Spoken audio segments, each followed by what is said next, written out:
தண்ணியில மீன் அழுதா கரைக்கொரு தகவலும் வருவதில்ல. எனக்குள்ள நான் அழுதா துடைக்கவே எனக்கு ஒரு நாதி இல்ல. என் கண்ணீர் ஒவ்வொரு சொட்டும் வைரம் வைரமாகுமே.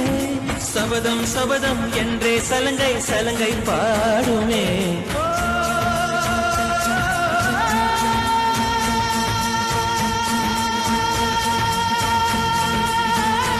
லாஸ்ட் ஒரு 3 பால்ஸ்ல தோனி வந்து தலையை எடுத்து கீழே தொங்க போடும்போது முடிஞ்சு அவ்வளோதான், உலகமே அழிஞ்சிச்சு நினைச்சோம். ஆனா வந்தாரு பாருங்க ஜடேஜா, அச்சாம் பாருங்க.